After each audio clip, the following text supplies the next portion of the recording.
Ever heard of this proverb?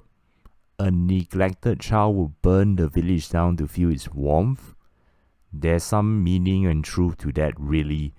For a long time, we see school shooters or whatever taking the media spotlight. In the US, we see that happen almost every 6 months or so till it becomes almost a norm. In Asia, there are recurring mass stabbing attacks. It's sort of expected such tragedies will keep happening. Example, Elliot Roger, Isla Vista Massacre of 2014. He's a mentally ill kind of guy. No girlfriend, no friends even. He even wrote a weird manifesto called My Twisted World. So basically, what I see wrong in this guy, other than his narcissistic mental view of the world, lacking a goal in life bigger than himself, lacking a mentor to guide him, either dating or success. Come think about it, young men need guidance. Everyone needs understanding. Most of all, he lost hope.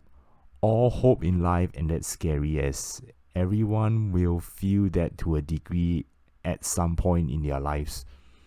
The worst thing is there are an increasing number of men exactly like him produced everywhere.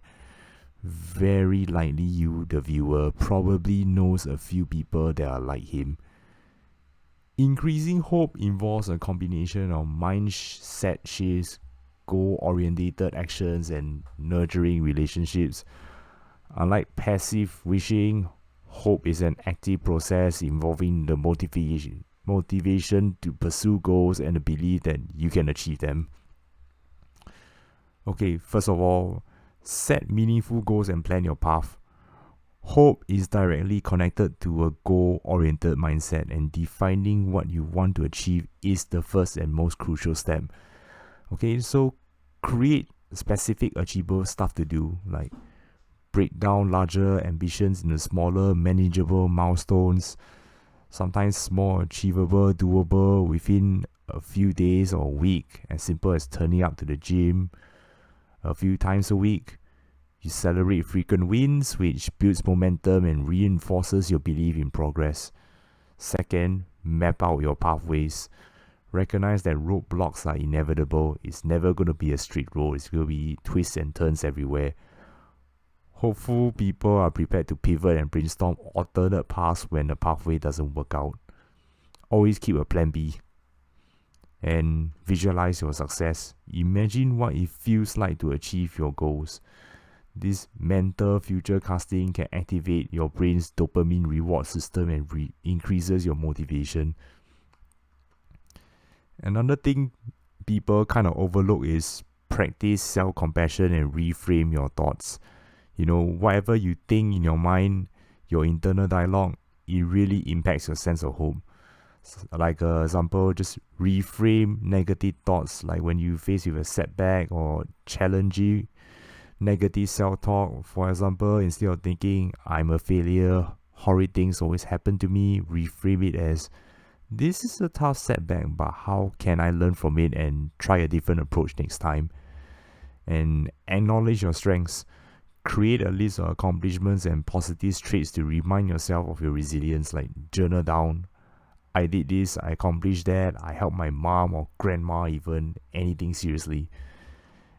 And think about practicing self-compassion, like treat yourself with kindness. Come on, especially after a setback. Remember that everyone faces challenges and it's okay to feel down without being overly, self-critical. Then you should also engage in positive and healthy habits, like small, consistent actions can help build a more hopeful and resilient mindset. Like practice gratitude, like journal down 3 things you are grateful for each day, no matter how small. This can shift your mindset from scarcity to abundance. And move your body. Seriously, your body, like regular physical activity, even a short walk, is proven to improve mood and overall well-being. Like spending time in nature can also be a helpful way to do it. Personally, I love walking along the beaches to feel the breeze and fresh air. If you're not near the sea, perhaps a nature trail or botanical garden near greenery. And another thing is filter your media intake, your social media intake especially. Okay, limit your consumption on those overwhelming negative news and stuff. Be intentional about what you consume to protect your mental state. Try looking into like self-help guru quotes and life stories of famous successful people, like podcasts and stuff. Another thing is connect with others and your wolf pack, your tribe. Hope can thrive in supportive communities and can be spreaded to others. Cultivate supportive relationships, like surround yourself with trusted friends, family, or mentors who encourage you. Lean on them during difficult times to remind yourself that you're not alone. And seek out success stories, like read books, talk to people who have overcome adversity. Their journeys can be a powerful reminder that resilience is possible. And why don't you just help others too, as in perform small acts of kindness or volunteering. When you instill hope in others, you can increase your own sense of purpose and fulfillment. But let me tell you all the cold hard truth to all those like excess men, sub-5 men, incels, or even normies and successful people. The world is already burning now. I believe society and modernity as a whole is already crumbling. You don't need World War III, a new super pandemic, nor the zombie apocalypse.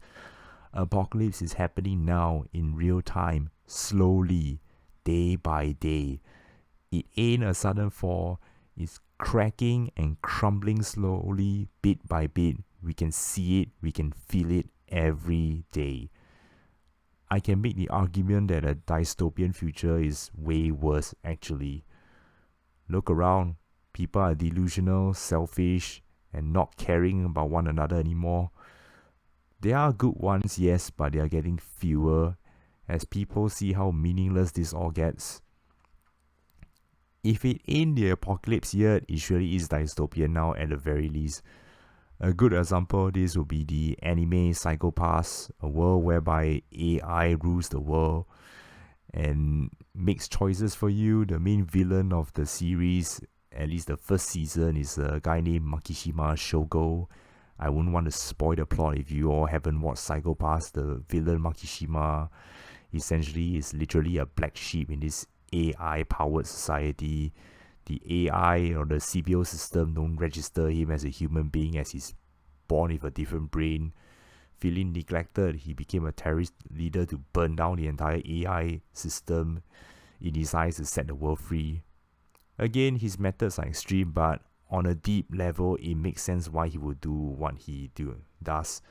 Human beings need acceptance by society. But other than hope, what else could others do? To chats and normies, please treat others with respect and do to others what you want others to do to you. If you guys are so successful and charismatic, why not try to help your immediate community? Be a mentor and coach and help out less successful people out, will you all? Don't look down or demonize others. Be a little bit more understanding. We are all human. Heck, you can even start a business and make money helping less successful people do what you do. Won't want to miss a money-making opportunity, won't you? Okay, for those like incel, sub-5, excess men, band together, seriously. Go to the gym, find mentors, start a club, wolf pack, tribe, friend group, do something productive for the community, neighborhood, or even just your sub-niche of like-minded people together. Isn't there a loneliness crisis going on now? Why be sticking by yourselves? Why not try being together and do something great? Your chance to be heroes in your own right. Come on. We're all living in this world together. Everyone suffers when the world destroys itself.